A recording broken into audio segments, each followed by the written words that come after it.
사울이 블레셋 사람을 쫓다가 돌아오매 어떤 사람이 그에게 말하여 이르되 보소서, 다윗이 엔게디 광야에 있더이다. 사울이 온 이스라엘에서 택한 사람 3,000명을 거느리고 다윗과 그의 사람들을 찾으러 들염소 바위로 갈새 길가 양의 우리에 이른즉 굴이 있는지라. 사울이 뒤를 보러 들어가니라. 다윗과 그의 사람들이 그 굴 깊은 곳에 있더니 다윗의 사람들이 이르되 보소서, 여호와께서 당신에게 이르시기를 내가 원수를 내 손에 넘기리니 내 생각에 좋은 대로 그에게 행하라 하시더니 이것이 그날이니이다. 하니 다윗이 일어나서 사울의 겉옷자락을 가만히 베니라. 그리한 후에 사울의 옷자락 뱀으로 말미암아 다윗의 마음이 찔려 자기 사람들에게 이르되 내가 손을 들어 여호와의 기름 부음을 받은 내 주를 치는 것은 여호와께서 금하시는 것이니 그는 여호와의 기름 부음을 받은 자가 됨이니라. 다윗이 이 말로 자기 사람들을 금하여 사울을 해하지 못하게 하니라. 사울이 일어나 굴에서 나가 자기 길을 가니라. 그 후에 다윗도 일어나 굴에서 나가 사울의 뒤에서 외쳐 이르되 내 주 왕이여. 하매 사울이 돌아보는지라. 다윗이 땅에 엎드려 절하고 다윗이 사울에게 이르되 보소서, 다윗이 왕을 해하려 한다는 사람들의 말을 왕은 어찌하여 들으시나이까? 오늘 여호와께서 굴에서 왕을 내 손에 넘기신 것을 왕이 아셨을 것이니이다. 어떤 사람이 나를 권하여 왕을 죽이라 하였으나 내가 왕을 아껴 말하기를 나는 내 손을 들어 내 주를 해하지 아니하리니 그는 여호와의 기름 부음을 받은 자이기 때문이라 하였나이다. 내 아버지여 보소서, 내 손에 있는 왕의 옷자락을 보소서. 내가 왕을 죽이지 아니하고 겉옷자락만 베었은즉 내 손에 악이나 죄가가 없는 줄을 오늘 아실지니이다. 왕은 내 생명을 찾아 해하려 하시나 나는 왕에게 범죄한 일이 없나이다. 여호와께서는 나와 왕 사이를 판단하사 여호와께서 나를 위하여 왕에게 보복하시려니와 내 손으로는 왕을 해하지 않겠나이다. 옛 속담에 말하기를 악은 낙인에게서 난다 하였으니 내 손이 왕을 해하지 아니하리이다. 이스라엘 왕이 누구를 따라 나왔으며 누구의 뒤를 쫓나이까? 죽은 개나 벼룩을 쫓음이니이다. 그런즉 여호와께서 재판장이 되어 나와 왕 사이에 심판하사 나의 사정을 살펴 억울함을 풀어주시고 나를 왕의 손에서 건지시기를 원하나이다. 우리가 자주 쓰는 말 중에 듣기만 해도 아주 기분이 좋아지고 행복해지는 말들이 있습니다. 예를 들어서 사랑이라는 단어를 들으면 다 좋아하죠. 가슴 설레고 얼마나 가슴이 설레는지 한번 옆 사람을 보면서 사랑합니다 한번 내보세요.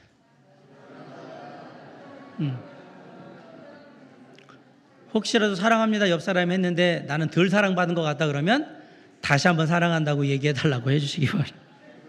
예. 또한 우리가 번는 중에 행복이라는 단어도 들으면 기분이 좋아지는 단어죠. 누군가 밝은 표정으로 저한테 와가지고 늘 행복하세요 그러면 얼마나 내가 안 좋은 일 있다가도 행복해질 것 같은 그런 느낌이 되잖아요. 자, 옆 사람을 바라보면서 인사합니다. 늘 행복하세요.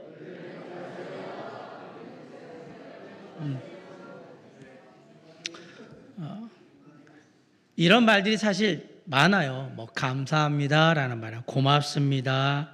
뭐 은혜에 대한 얘기들, 기쁨에 대한 얘기들, 소망에 대한 이런 어떤 얘기들, 이런 단어들이 들어가 있는 말들을 하면 사람들이 좋아집니다. 그래서 저는 그 중에 한 단어가 바로 용서가 아닐까라고 생각합니다. 내가 누군가를 용서합니다 또는 용서해 주세요라는 말도 우리의 마음을 따뜻하게 합니다. 그런데 이 용서라는 말은 쉬운데 그게 쉬운 게 아닙니다. 남한테 그냥 그냥 용서해 막 용서하고 넘어가면 되지 말은 되게 쉬운데 그게 내가 누군가를 용서해야 되는 입장이 되면 말한 거하고 전혀 180도 달라진다라는 사실이에요. 내가 그동안 그 사람한테 당한 게 얼만데 그 인간을 내가 왜 용서해야 되는데 절대 못해 이렇게 바뀌는 경우가 거의 대부분이기 때문에 그래요. 남한테는 용서하고 마음 너 그렇게 하라고 막 뭐 이해하고 막 용서하라고 얘기해놓고 자기가 딱 보면 안 돼요. 그래서 아마 그리스도인들 포함해서 모든 사람들의 내로남불에 가장 쉬운 단어, 가장 가까운 단어가 뭐냐면 용서라는 말이라고 저는 생각해요. 성경은 용서라는 말에 대해서, 주제에 대해서 자주 얘기를 합니다. 이 말을 거꾸로 얘기하면 아주 자주 얘기하는데 우리가 그렇게 용서를 잘 실천하지 못한다 이 얘기죠. 시키는 대로, 하나님이 시키는 대로 말씀대로 못하더라 이 얘기를 하는 거죠.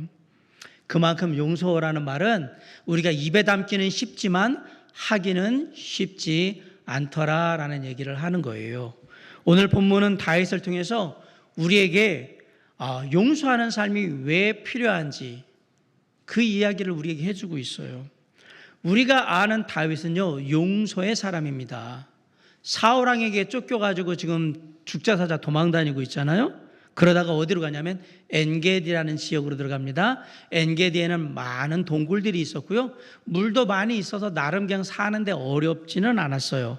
그렇게 다윗의 부하들은 이 동굴에서 저 동굴로, 저 동굴에서 다른 동굴로 이렇게 이동을 하면서 계속해서 깊이 동굴 속에 숨어서 지내고 있었습니다. 그런데 때마침 다윗이 숨어있는 동굴에 무장도 하지 않은 채 사울이 들어온 겁니다.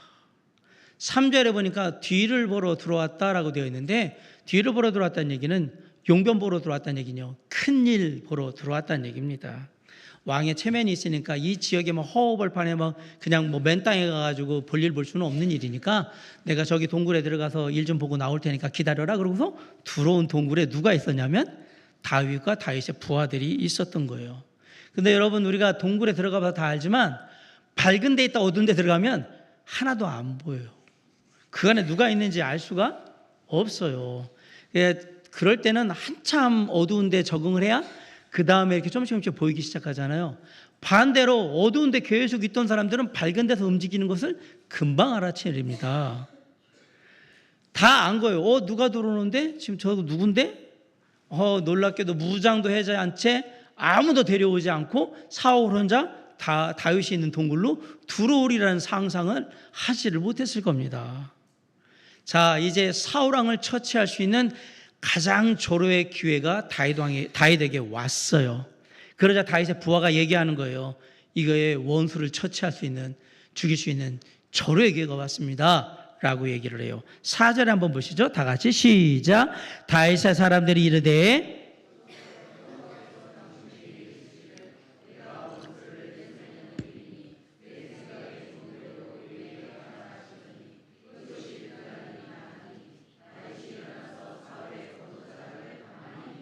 네, 아이고 이런 찬스가 어디 있습니까? 라고 얘기했는데 놀랍게도 다윗은 사울 왕을 죽이지 않고요, 용서해 줍니다. 사울 왕의 겉옷자락만 살짝 뵙니다. 하지만 그 일 때문에 왕의 겉옷자락을 뱉다는 그 사실만으로도 다윗은 마음이 너무 안 좋았습니다. 5절에 보세요. 그리하오니 사울의 옷자락 뱀으로 말미암아 다윗의 마음이 찔렸다라고 분명히 얘기를 하고 있습니다. 어떻게 이렇게 다윗은 아름다운 용서를 할 수 있을까? 몇 가지 이유가 있겠지만 그 중에 하나, 사울 왕이 하나님의 기름 부음을 받은 사람이라는 것을 인정했기 때문에 그렇습니다. 바꿔 말하면 다윗은 지금 자신이 있어야 될 위치, 자리가 어떤 것인지 잘 알고 있었고 그 자리를 끝까지 지키고 있는 거예요. 쉽게 말하면 선을 넘지 않았다 이 얘기입니다. 사울은 왕이고 자신은 뭐예요? 신하기 때문에 선을 넘지 않은 거예요. 그렇기 때문에 인간적으로 정말 힘든데도 불구하고 용서할 수 없는 사울을 용서하고 받아들일 수 있었다라는 얘기입니다. 6절 7절 한번 다 같이 해볼까요? 시작. 자기 사람들에게 이르되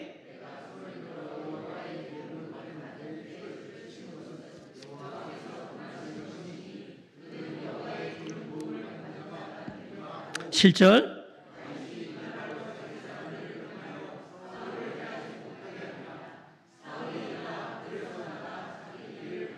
네, 사실 자기의 위치, 지위를 지킨다는 건 정말 중요한 겁니다.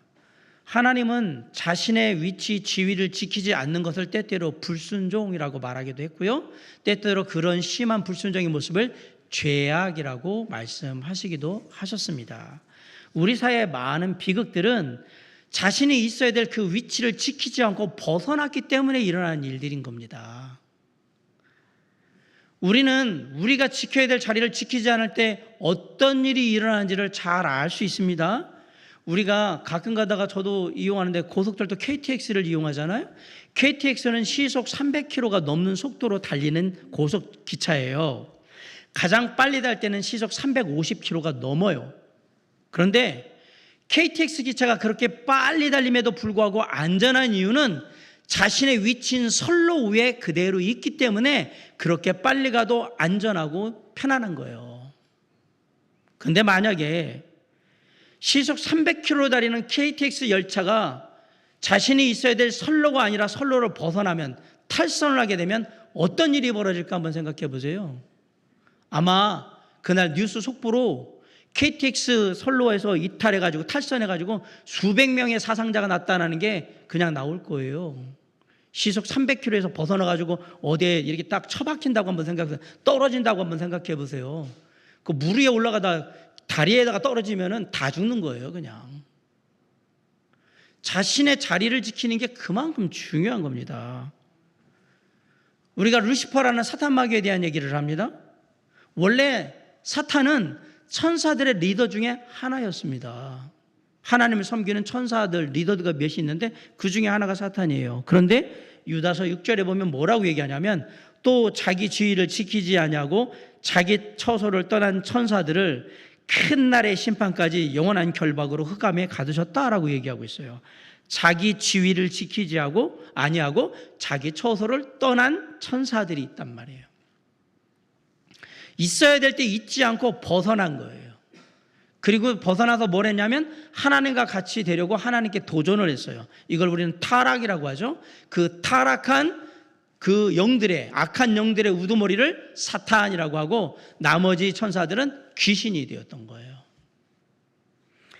이처럼 자기 자리를 지키지 않으면 얼마나 위험한 일이 벌어지는가를 우리는 영적으로도 봤어요.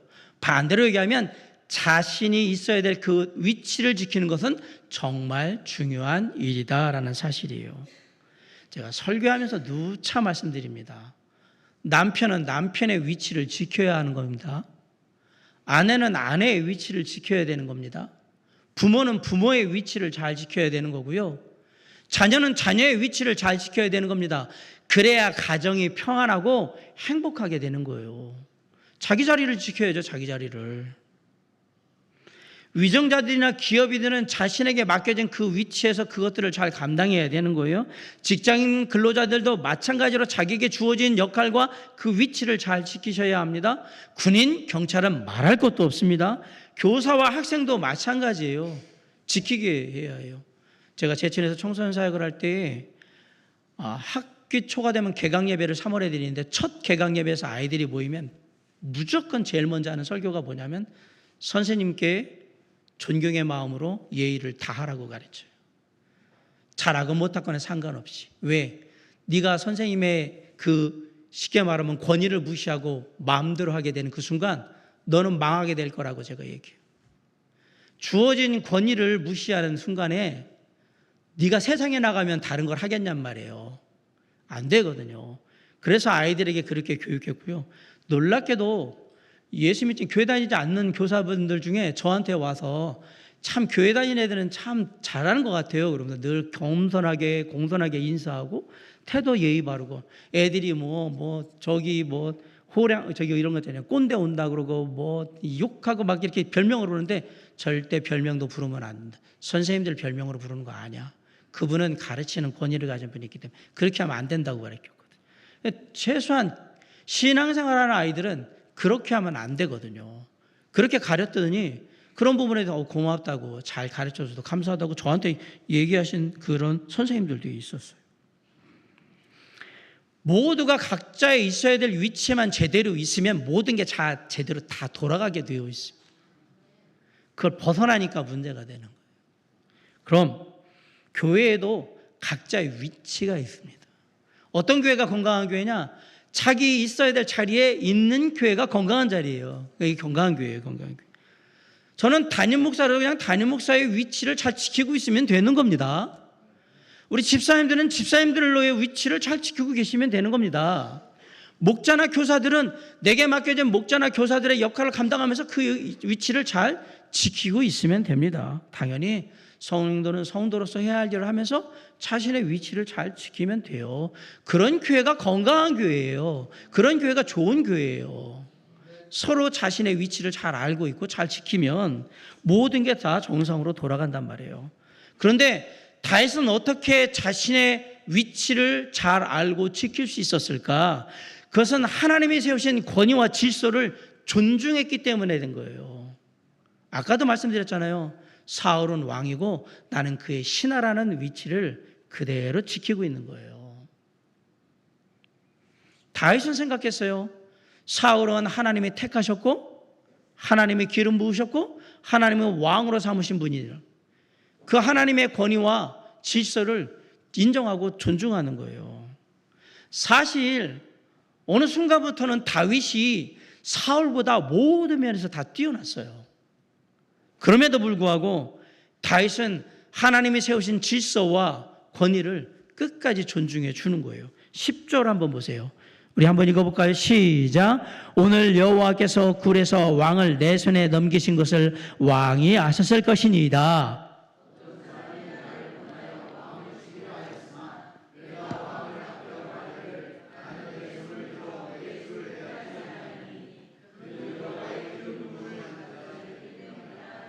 네, 그는 여호와의 기름 부음을 받은 자이기 때문입니다. 하나님이 세우신 권위와 질서를 끝까지 인정하고 지켰다 이 얘기예요. 그러니까 내 자리를 지킬 수 있는 거예요. 선을 넘지 않을 수 있었던 겁니다. 때때로 우리는 우리가 있는 위치에 대해서 불평이 있고 불만이 있어요. 왜? 나는 여기가 아닌 것 같은데, 나는 더 갈 수 있을 것 같은데. 하나님이 때가 되면 알아서 움직이게 하시겠지요. 알아서 그렇게 쓰시겠죠. 그때까지 기다려야 되는데 그게 쉽지 않죠. 그러니까 불평이 있고 불만이 있는 거예요. 내 위치가 저 위치 같은데 자꾸 여기 쓰라고 하니까. 내 마음은 그렇거든요. 내 마음은 그렇게 쓰임받기를 원하거든요. 그 마음 좋죠. 그렇게 쓰임받기를 간절히 바랍니다. 그러나 그 모든 것들을 이루시는 것은 하나님의 원칙이에요. 하나님의 뜻에 따라서 그렇게 하는 거니까. 나는 왜 남자로 태어났을까? 나는 왜 여자로 태어났을까? 난 남자인 게 싫은데? 나는 여자인 게 싫은데? 그러니까 성전환하는 거잖아요. 나는 왜 미국에서 안 태어나고 한국에서 태어났지? 난 돈 많은 나라에서 좋은 나라에서 태어나고 싶은데 나 한국 싫은데. 나는 왜 이런 부모 밑에서 태어났을까? 나는 진짜 돈 많고 유명하고 힘 있고 내가 원하는 거 다 해줄 수 있는 그런 부모 밑에 태어나고 싶은데. 이런 말 다 하나님이 주신 권위와 질서를 무시하는 말들이에요. 여러분이 선택할 수 있는 게 아닙니다. 그건 하나님이 주신 거예요.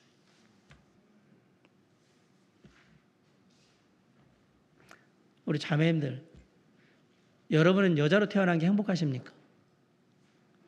한 분도 아멘을 안 하시네요? 불평 있으시면 나중에 주님의 나라에 가서 저 왜 여자로 살게 했냐고 주님께 따지세요. 나를 만드신 분이 하나님이니까. 그러나 내가 여자로 태어났다면 그것은 하나님의 뜻이에요. 아멘? 그냥 여자로서 행복하게 사시기 바랍니다. 저는 남자거든요. 왜 나는 남자일까? 그런 거 생각해 본 적 없어요. 하나님이 그냥 나에게 남자로서의 성을 주셔서 살게 하셨나 보다. 그냥 저는 그냥 남자로서 행복하게 그냥 살기를 원합니다. 왜 한국에서 태어났냐고요? 저는 세상에서 제일 좋은 나라가 우리나라라고 저는 믿는 사람입니다. 많이는 아니지만 여러 나라 돌아봤고 난 선진국도 다녀봤고 나 못 사는 나라도 다 돌아봤는데 우리나라 같이 예의 바르고 배려할 줄 알고 정직하고 친절한 나라는 세상에 없어요. 저는 제가 볼 때 그래요. 정말로 수준 있는 백성. 물론 우리나라 사람 중에 정치인들은 삼류지만 수준 있는 백성들이 사는 나라예요. 진짜로 좋은 나라예요. 저는 한국에서 태어나서 행복해요. 그리고 비록 많이 배우지 못했고 많은 재산을 갖지 못했지만 그리고 지금은 돌아가서 제 곁에 안 계시지만 저를 지금까지 있도록 만들어주시고 이끌어주신 부모님이 계신 것, 그것에 인해서 감사드려요. 그분이 얼마나 두 분 어머니 아버지가 얼마나 수고했는지 너무나 잘 아니까. 사랑하는 성도 여러분, 우리가 아름다운 용서를 하기 위해서는 우리에게 먼저 해야 될 게 있어요. 내 자리를 지켜야 되는데 어떻게 내 자리를 지킬 수 있냐? 이 모든 것이 하나님이 세우신 권위와 질서 가운데 이루어진다는 걸 인정할 때 내 자리를 지키고 선을 넘지 않을 수 있는 거예요. 그래야 너그럽게 받아들일 수 있는 거란 말이에요. 용서할 수 있는 마음이 생기는 거예요. 이게 선을 넘기 시작하면 용서고 뭐고 없어지는 거예요. 다 그냥 내 마음에 안 들거든요. 내가 하면 더 잘할 수 있을 것 같거든요. 내가 하면 대단할 것 같거든요. 그러니까 용서할 마음이 없고 계속 비난하거나 계속 그 부분에 대해서 질책하게 되는 상황이 돼버리는 거죠. 사랑하는 성도 여러분, 하나님이 세우신 권위와 질서를 존중하시기 바랍니다. 가정이나 일터나 사회나 교회나 어디나 다 있습니다. 그걸 인정해야 내가 내 자리를 지킬 수 있고, 내 자리를 지켜야 우리가 이와 갈 수 있는 마음의 여유로 사람들을 너그럽게 이해하거나 용납하거나 용서할 수 있게 된다고 얘기하는 거예요. 언제 어느 곳에든지 하나님이 허락하신 그 권위와 질서를 존중함으로 내가 있어야 될 자리를 잘 알고 내가 있어야 될 그곳에서 내 역할을 잘 감당함으로 말미암아서 우리의 가정과 학교와 일터와 사회가 더 행복해지고 더 편안해지고 더 좋아질 수 있도록, 그리고 그거로 말미암아서 우리가 용서의 은혜를 베풀 줄도 알고 누구로부터 용서받는 그 은혜를 경험할 줄도 아는 그러한 아름다운 삶을 이룰 수 있기를 주님의 이름으로 간절히 축원합니다. 다윗이 아름다운 용서를 할 수 있었던 첫 번째 비결은 선을 넘지 않는 거였어요. 그러면 두 번째 비결은 뭘까요? 하나님께 맡기고 기다린 겁니다. 다윗이 엔게디 동굴에 숨어 있는데 그 동굴 속으로 사울 왕이 들어왔다고 했어요. 혼자 무장도 안 하고 들어왔다고 했습니다. 정말 쥐도새도 모르게 처리할 수 있는 이런 빅 찬스는 없습니다. 기회잖아요. 다윗은 분명히 사울 왕이 들어왔을 때에 고민했을 거예요. 사람들도 얘기하잖아요. 야, 이런 기회는 우연히 오는, 이거는 기회를 달라고 해도 진짜 오기 힘든 기회인데 왔어. 분명히 이거 하나님이 나한테 사울 왕 맡긴 건데 죽여도 된다는 얘기로 보여지는데 그렇게 생각할 수 있어요. 야, 이거 놓치면 다음 기회는 없을 것 같은데 이런 생각이 들죠. 놀랍게도 다윗은 이런 유혹을 당했음에도 불구하고 넘어가지 않았다는 얘기입니다. 그리고 어떻게 했느냐? 원수 갚는 것을 하나님께 맡기고 기다리는 거예요. 사울 왕을 향한 다윗의 태도를 잘 보세요. 사울이 용변을 마치고 굴을 나갑니다. 그리고 이제 안전한 거리로 딱 떨어지자, 그리고 사울 왕한테 엎드려서 절하면서 다윗이 큰 소리로 자신의 결백을 주장합니다. 10절 11절 다시 한번 읽어볼게요. 시작. 오늘 여호와께서 굴에서 왕을 내 손에 넘기신 것을 왕이 아셨을 것이니이다.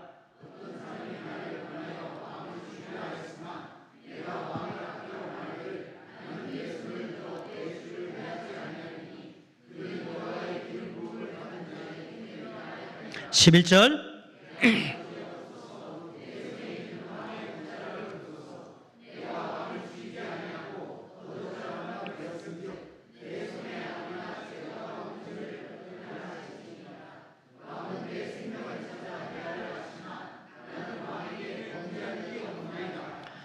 다윗이 자신의 결백함을 계속 주장하면서 얘기를 하잖아요.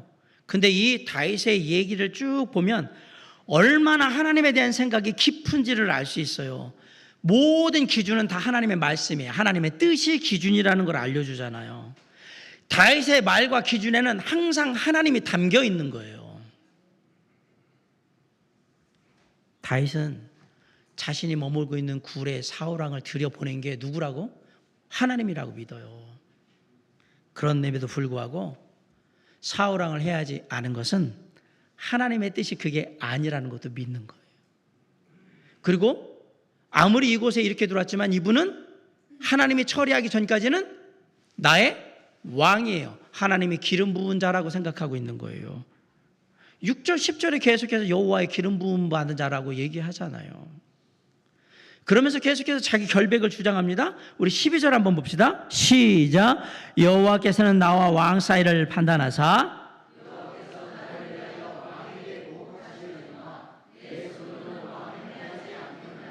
15절 보세요. 시작. 그런즉 여호와께서 재판장이 되어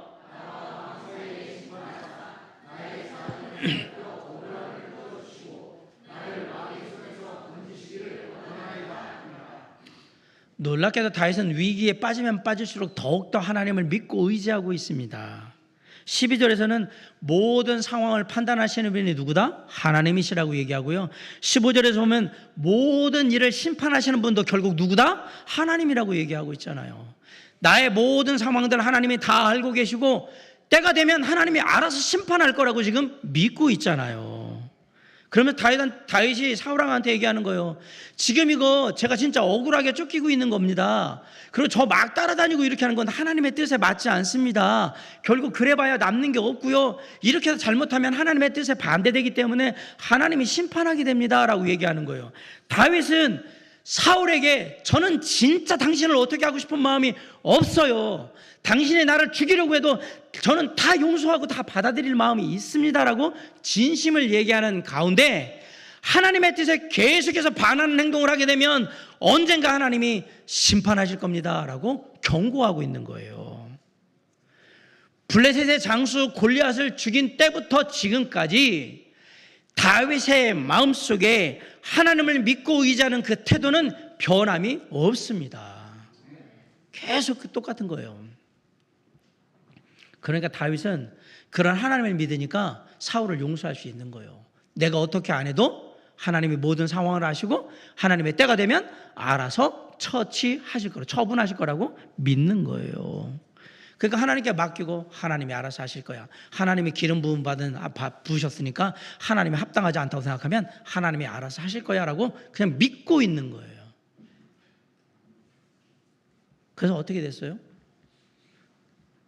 조금 더 갔다가 사울왕 전쟁터에서 블레셋 전쟁터에서 죽습니다. 하나님이 처리하셨습니다. 그리고 다윗은 이스라엘의 두 번째 왕이 되었습니다. 성경은 특별히 원수 갚는 것을 하나님께 맡기라라고 얘기합니다. 로마서 12장 19절로 21절에 보면 내 사랑하는 자들아 너희가 친히 원수를 갚지 말고 하나님의 진노하심에 맡기라. 기록되었을 때 원수 갚는 것이 내게 있으니 내가 갚으리라고 주께서 말씀하시니라. 그러면 뭐 해야 되냐? 네 원수가 줄이거든 먹이고 목마르거든 마시게 하라. 그리함으로 네가 숯불을 그 머리에 쌓아놓으라. 악에게 지지 말고 손으로 악을 이기라. 어떤 사람이 나를 해롭게 하잖아요. 그것 때문에 원수 갚으려고 뭔가 행동하거나 말하지 말라고 얘기해요. 나한테 이렇게 했어? 네가 감히? 나한테? 그러면서 거기서 뭐 어떤 말을 쏟아내거나 어떤 과격한 행동을 하거나 거칠게 그렇게 하지 말라라고 얘기해요. 사실 근데 누군가 나한테 막 그렇게 하면 이게 좀 쉽지 않잖아요? 기분 나빠지고. 어떤 사람이 나한테 나를 막 조롱하거나 비난하거나 막 멸시하고 나를 수치스럽게 만들면 무슨 생각이 들냐면 즉각적으로 손보고 싶은 마음이 든단 말입니다. 말로 그 사람한테 해주든지 아니면 폭력을 행사하든지 이렇게 돼버리는 거예요. 그런데 그게 인간적인 본성이잖아요. 성경은 그렇게 그리스도인은 하면 안 된다라고 얘기하는 거예요. 그걸 뭐라고 얘기하냐면 악한 인간의 본성에 지지 말고 하나님의 뜻을 따르는 손으로 악을 이기라는 말이 바로 그 말입니다. 본성은 지금 당장 갚아주라고 얘기를 하지만 하나님께서 우리에게 주신 마음은 하나님께 맡겨라고 얘기해요. 제가 많이 그 얘기 하잖아요. 내가 복수할 때는 10으로 끝날 걸 하나님이 갚아주실 때는 100, 1000, 만이 돼버린단 말이에요. 다만 기다리면 돼요. 하나님은 악인을 결코 두고 보지 않으십니다. 그걸 믿으셔야 합니다. 내가 때리면 조금 아픈데요. 하나님이 때리면 많이 아파요. 그게 성경의 원리예요. 모든 것을 아시고 모든 것을 판단하신 하나님께서 하나님의 때에 심판하실 거다. 믿어라. 다윗은 지금 그것을 믿고 있다라는 얘기입니다. 그 하나님을 믿고 있다는 얘기입니다. 우리 모두에게도 이런 하나님을 믿고 기다리는 마음이 필요합니다. 이게 말은 하나님 믿고 하나님이 하실 때까지 기다려라고 얘기하는데 진짜 하나님을 믿고 기다리는 거 엄청난 믿음입니다. 당장 어떻게 하고 싶거든요. 농부가 봄에 벽씨를 뿌리고 모종을 키우고 모를 심어요. 그럼 왜 하는 거죠? 가을에 이 모종이 잘 자라서 벽씨가 돼서 알곡을 맺고 그것을 내가 수확할 수 있다라는 확신이 있으니까 심는 거예요. 그 확신이 없으면 뭐 해야 돼요? 좀 자랐을 때 빼가지고 왜 안 커 너는? 그러고서 막 그래서 야 열매를 내야지. 그럼 어떻게 돼요? 죽어요. 아무것도 못 거둬요. 그래서 농부의 믿음을 우리에게 배우라고 얘기했던 거예요. 그 농부의 믿음은 하나님이 말씀하시는 믿음이에요. 하나님이 이루실 믿으라 라고 얘기하는 거예요. 그래서 이런 말이 있어요. 미래는 항상 믿고 때를 기다리며 준비하는 자들에게 주어지는 선물이다. 미래는 그런 거예요. 요셉은 애굽의 총리가 되기까지 무려 13년을 하나님과 동행하며 하나님을 믿고 기다렸습니다. 모세는 이스라엘 백성의 인도자가 되어서 애굽에서 이스라엘 백성들을 데리고 나올 때까지 무려 40년을 하나님의 훈련을 받으면서 광야에서 그렇게 기다리고 있어야 했었습니다. 아브라함은 하나님이 약속하신 약속의 아들 이삭을 얻기까지 무려 25년을 하나님의 약속만 바라보며 기다려야 됐었어요. 여러분, 사가랴와 엘리사벳 부부는 아들인 침례 요한을 얻기까지 30년 동안 하나님만 바라보며 하나님께 기도하고 기다렸어요. 성경에 나와 있는 모든 위대한 일들은 다 하나님을 철저하게 믿고 하나님의 때를 기다리는 사람들에 의해서 이루어졌다라는 사실을 잊으시면 안 됩니다. 제가 여기서 여러분이 잘 아는 한 사람을 소개합니다.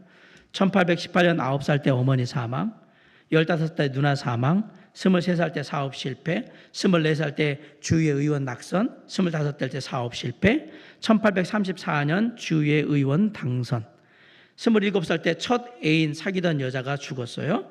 1836년에 신경쇠약에 걸리고요. 1837년에 29살 때 변호사 자격을 취득하고요. 1838년 30살에 주의 의장직에서 낙선했고요.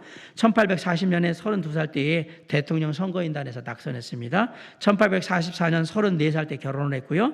1843년 하원의원 낙선, 1846년 하원의원 당선, 1846년 38살 때 큰아들이 사망을 합니다. 1848년도 하원의원 낙선했고요. 1855년에 상원의원에서 낙선했고요. 1856년에 48살 때 부통령 후보로 나갔다가 낙선, 그 다음에 1858년 상원의원 낙선, 1860년 52세 때 미국의 제16대 대통령이 당선됩니다. 그런데 1860년 요해에 둘째 아들이 또 죽습니다. 1864년에 제17대 미국 대통령이 재선이 됐고요.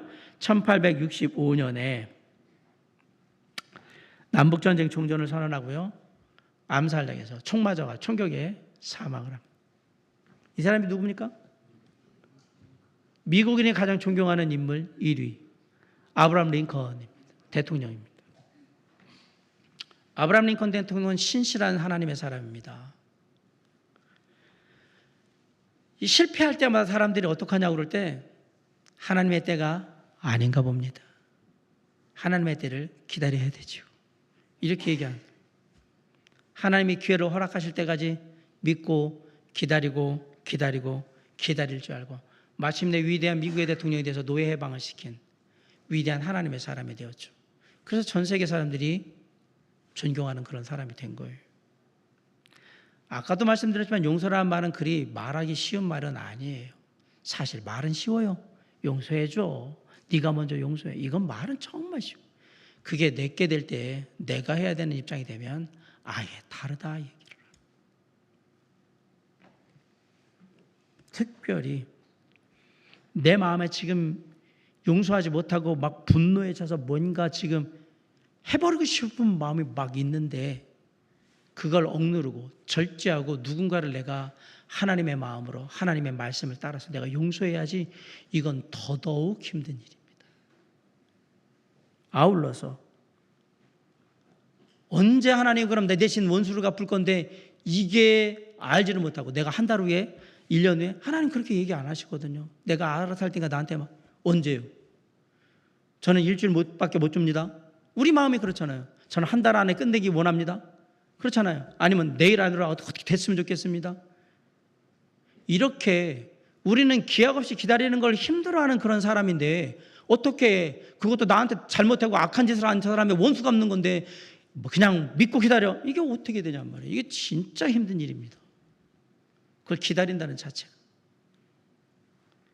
내가 기다리려면 정말 원수도 사랑하라는 하나님의 말씀을 따라 내 안에 사랑하는 마음이 있어야 되고, 거기다가 하나님께서 이 모든 것에 주관자 되셔서 반드시 처리하실 거야 라는 하나님을 향한 믿음과 하나님의 때가 분명히 올 거라는 그러한 확신, 그리고 그것을 기다리는 인내, 그리고 내 안에 빨리 됐으면, 빨리 처분했으면, 빨리 원수 갖고 싶은데 라는 그런 나의 조급함을 간단하게 자리 잡게 만드는, 그리고 평안하게 만드는 하나님의 역사심이 없이는 용서란 이루어질 수 없다라는 얘기입니다. 안 돼. 어려워요. 힘들어요.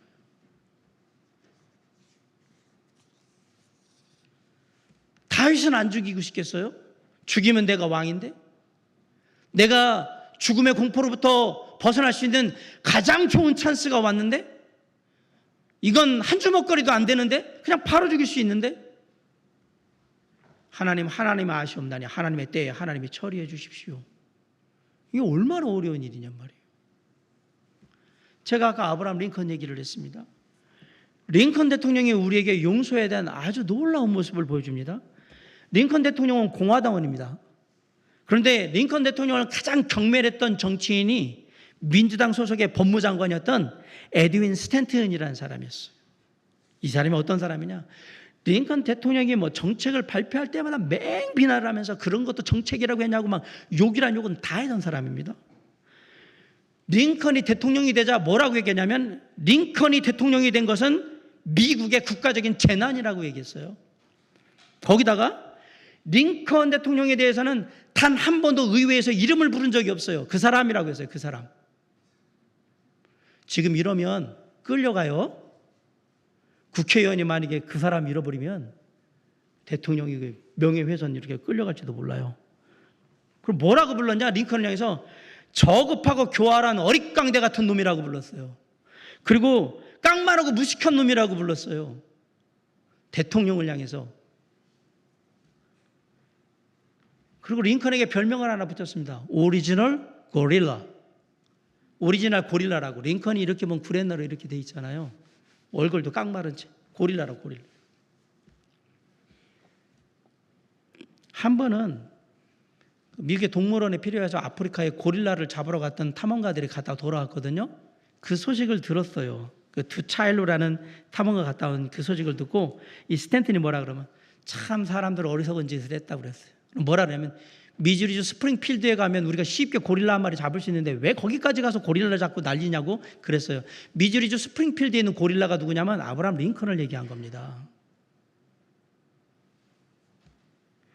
이렇게 독설을 퍼붓는 스탠튼을 향해서, 자, 링컨 대통령 참모들이, 백악관에 있는 참모들이 어떻게 했을까 생각해 보세요. 이를 바득바득 깔고 저는 한 번만 걸려라, 아주 가만 안 둔다라는, 그렇게 하면서 계속 얘기를 했단 말이에요. 그런데 링컨 대통령은 아무 대꾸도 하지 않았어요. 스탠튼에 대해서. 그리고 개각을 단행할 때 이 에드윈 스탠튼을 국방장관을 삼았어요. 참모들이 난리가 났어요. 내가 에드윈 스탠튼 국방장관을 삼겠다고 그랬더니 막 참모들이, 그렇죠, 거품을 물고, 사람이 아무리 억지로 저런 놈을 하냐고, 다시 생각하십시오. 저놈 아닙니까? 원수 같은 놈 아닙니까? 저런 놈 처리해야 되는 놈을 왜 국방장관, 미국의 국방장관은 우리나라 대통령보다 높은 사람입니다. 세계의 국방장관이잖아요. 어떻게 저렇게 하냐고. 안 된다고. 원수라고, 원수. 진짜 죽여도 시원찮으면 막 별 욕설이 막 나왔어요. 그런데 원수는 없애야 된다 그럴 때 링컨이 뭐라면 저도 그렇게 생각합니다. 근데 저는 마음속에서 원수를 없앨 겁니다. 예수님께서 말씀하시기를 원수를 사랑하라고 얘기했는데 저는 그 말씀을 따라서 마음속에서 원수를 없애버릴 거예요. 딱 얘기를 한 거예요. 그리고 국방장관을 삼아서 최대한으로 국방장관의 예우를 다하면서 그렇게 재임 기간 동안 함께 했어요. 그렇게 시간이 흘러서 링컨이 노예 해방하고 1865년에 텍사스에 갔다가 그 극장에서 총격을 맞아가지고 죽게 됩니다. 그때 그 사건이 있는 시신이 링컨의 대통령의 시신이 안치된 그 방 안에 누구만 있었냐면 에드윈 스탠턴 혼자 무릎을 꿇고 링컨 대통령의 얼굴을 이렇게 보면서 뭐라고 했냐면 지금까지 이 세상이 가졌던 통치자 중에 최고의 통치자가 여기 누워 있습니다. 그러면서 눈물을 하염없이 자기에게는 가장 최고의 대통령이었는데 사랑으로 인내하고 용서한 링컨이 결국은 승리한 겁니다.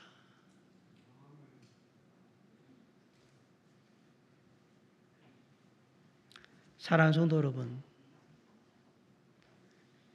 하나님께 맡길 줄 아는 아름다운 용서가 우리에게 있어야 합니다. 당장엔 어떻게 하고 싶지요? 당장엔 진짜 갚아주고 싶지요? 하나님이 우리의 마음을 아세요. 그리고 하나님이 우리의 상황을 아세요. 그리고 기억하세요. 하나님이 악한 자는 절대 가만 안 두세요. 심판하실 거예요. 그 하나님을 믿으세요. 그리고 하나님께 맡기셔야 합니다. 하나님께 맡기고 난 다음엔 내 일이 아닙니다. 원수 갚는 건 누구 일이에요? 하나님의 일인 거예요. 그러니까 나는 내 마음에서는 사울왕 털었습니다. 하나님이 이제 하나님이 알아서 탁 주잖아요. 그러니까 거기에 대한 악의가 없는 거예요. 왜냐하면 이게 지금 내 일이 아니라 누구의 일이 됐어요? 하나님의 일이 됐어요. 지금 우리 사회에 꼭 필요한 아름다운 용서는 바로 이런 용서예요.